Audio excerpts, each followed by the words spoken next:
Praise the Lord. தேவனுக்கு மகிமை உண்டாவதாக. ஆண்டவரும் இரட்சகருமாய் இருக்கிற இயேசுவின் இணையற்ற நாமத்தினாலே உங்கள் யாவரையும் நான் வாழ்த்துகிறேன். இந்த நாளுக்கான தேவனுடைய வார்த்தை உபாகமம் 28வது அதிகாரம் 7வது வசனம். உனக்கு விரோதமாய் எழும்பும் உன் சத்துருக்களை கர்த்தர் உனக்கு முன்பாக முறியடிக்கும்படி ஒப்பு கொடுப்பார். ஒரு வழியாய் உனக்கு எதிராய் புறப்பட்டு வருவார்கள், 7 வழியாய் உனக்கு முன்பாக ஓடிப்போவார்கள். Praise the Lord. அநேக நேரத்தில் நமக்கு எதிராக எழும்புகிற சத்துருக்களை நாம் முறியடிக்க நினைக்கும்போது பிரைஸ் தி லார்ட், சில நேரத்தில் அது முடிகிறதில்ல. அவன் நம்மை மேற்கொண்டு விடுகிறான். கர்த்தர் சொல்லுகிறார், அவர்களை முறியடிக்கும்படி நான் ஒப்பு கொடுப்பேன். லேவியராகமம் 26:7 சொல்லுகிறது, உங்கள் சத்துருக்களை துரத்துவீர்கள், அவர்கள் உங்கள் முன்பாக பட்டயத்தால் விழுவார்கள் என்று எழுதப்பட்டிருக்கிறது. எனக்கு அன்பானவர்களே, உங்களுக்கு விரோதமாய் செயல்படுகிற சத்துருக்களை இன்றைக்கு கர்த்தர் உங்களுடைய கையில் ஒப்பு கொடுக்க போகிறார். எதற்காக ஒப்பு கொடுக்க போகிறார்? அவர்களை முறியடிக்கும்படி. வேதம் சொல்லுகிறது, 1 சாமுவேல் 7வது அதிகாரம் 10வது வசனத்தை வாசிக்கும்போது, சாமுவேல் சர்வாங்க தகன பலியை செலுத்துகையில் பெலிஸ்தியர் இஸ்ரவேல் மேல் யுத்தம் பண்ண நெருங்கினார்கள். கர்த்தர் மகா பெரிய இடி முழக்கங்களை பெலிஸ்தியர் மேல் அந்நாளிலே முழங்க பண்ணி அவர்களை கலங்கடித்ததினால் அவர்கள் இஸ்ரவேலுக்கு முன்பாக பட்டு விழுந்தார்கள்.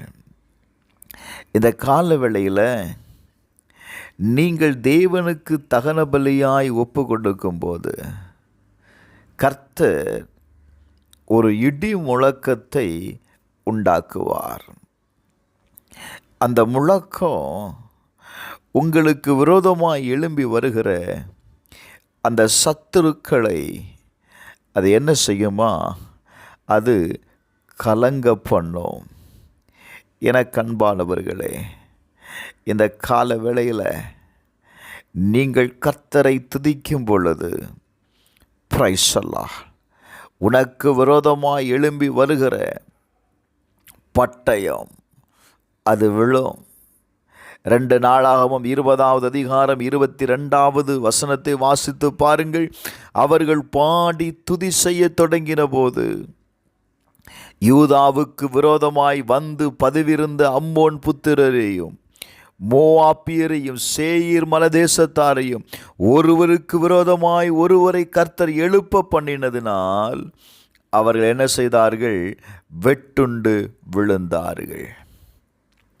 நீ பாடி துதிக்கும் போது, உன்னுடைய பலி கர்த்தருக்கு பிரியமாய் எழும்பும் பொழுது அற்புதம் நடக்குங்க. சத்துருக்கள் விழப்போகிறாரு. வேதம் சொல்லுகிறது, அவர்கள் மேல் ஒரு இடி முழக்கம் விழுந்தது. அந்த சப்தம் அவர்களை முறியடித்தது.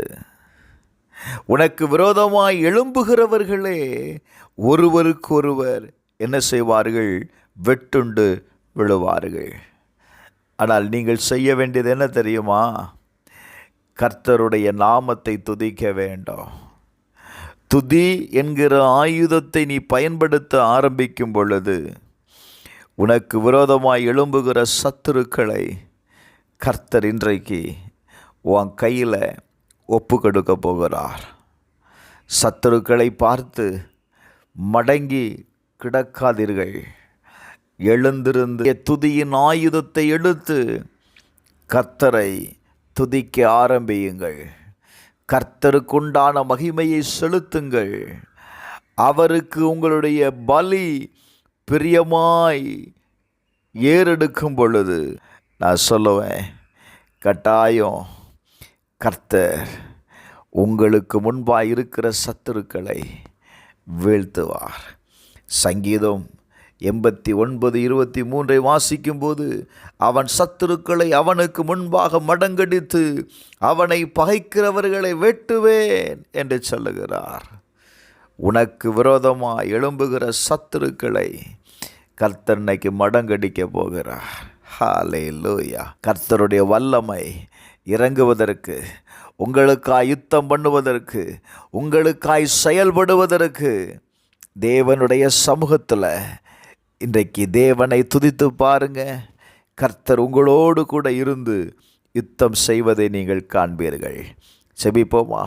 பரலோக பிதாவே, இந்த கால வேளைக்காக உமக்கு நன்றி செலுத்துகிறோம்ப்பா.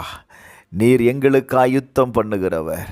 ஆண்டவரே, எங்களுடைய சத்துருக்களை இன்றைக்கு எங்கள் கையில் நீங்கள் ஒப்பு கொடுக்க போகிறதற்காய் நன்றி அப்பா. நாங்கள் ஏறெடுக்கிற துதி உமக்கு பிரியமாயிருக்கிறோம்.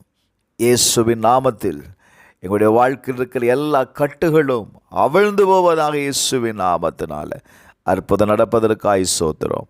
இயேசுவின் நாமத்தில் பிதாவே, ஆமென்.